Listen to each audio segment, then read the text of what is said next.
Good morning again, YouTubers. Back at Tech Screw TV, more car stuff. Back to the petrol tank today. I've got an hour or two before I gotta go to work. So I thought I might just see if I can attach the petrol tank to the bash plate. I'm not sure how successful this is going to be. I don't know if Sikaflex, I don't know if this is going to work effectively in the cold. It must be only about 5 degrees. I'll read the instructions. And we'll see how we go. I'm just going to put an even layer over the bash plate. I'm not going to have any gaps between the Sikaflex at all. And then I'm going to squash the tank down to it.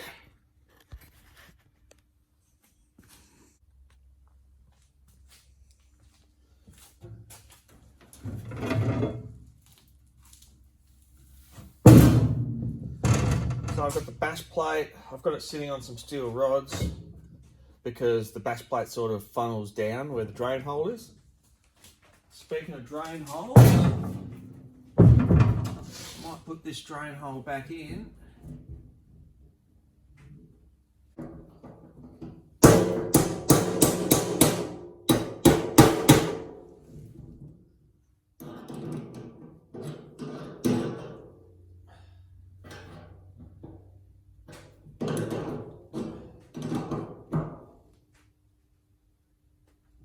Might see if I can do a bit of bending of this, see if I can get it into a bit of a better shape.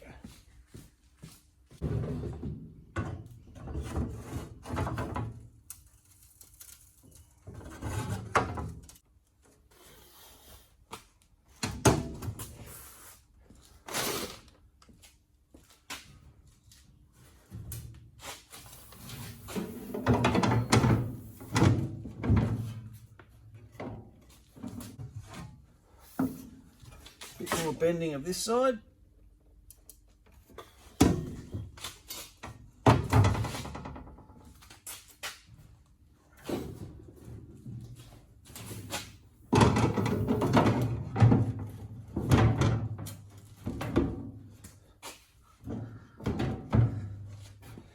That's pretty good.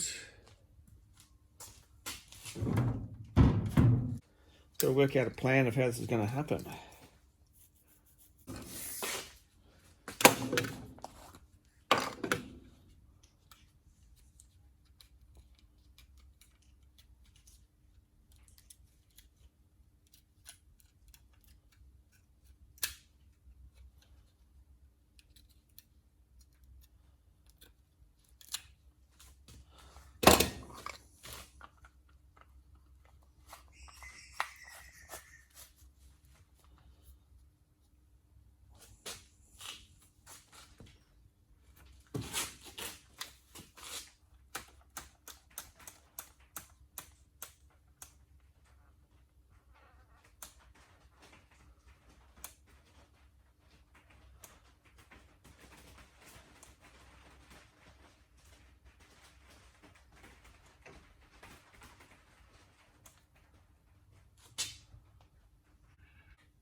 Right, that was a lot harder than I would have thought, and I'm glad I bought some more Sikaflex yesterday. I'll see if I can get this tank on. This could be really messy, and this could be catastrophic. We'll see what happens.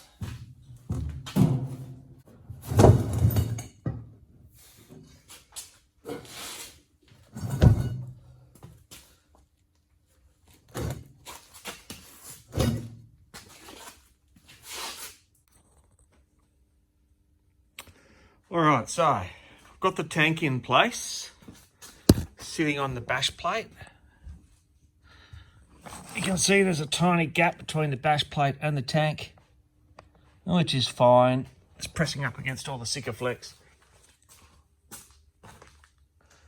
I've just had to raise the center of it up by the width of that steel, 3mm steel, just to try and push the belly of the bash plate up. I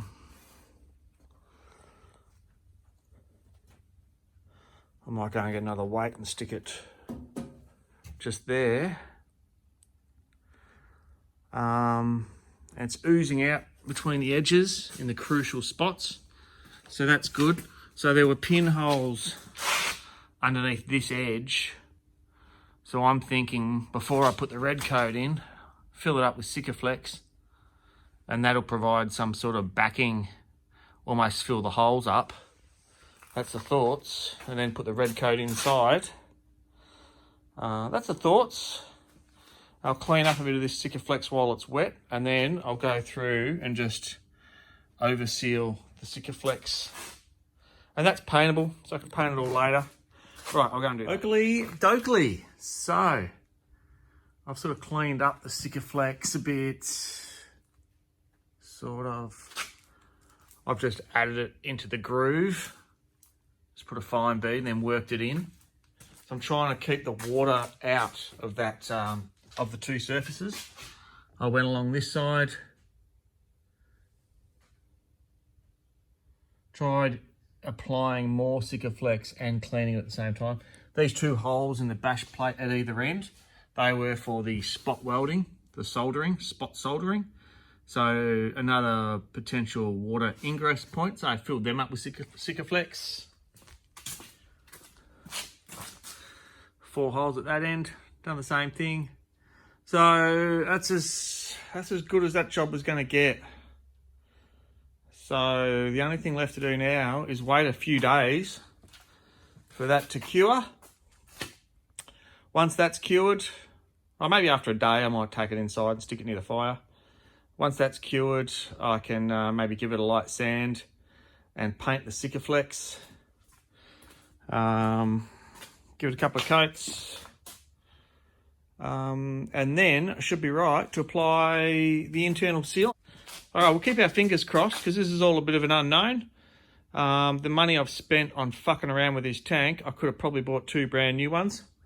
I couldn't find any new long-range tanks. So this is the long-range type. The normal ones just go straight down here. I didn't even investigate to see whether or not one of them would fit in the old beast. So, time will tell here. Just got to wait for it to dry. Thanks for watching, guys.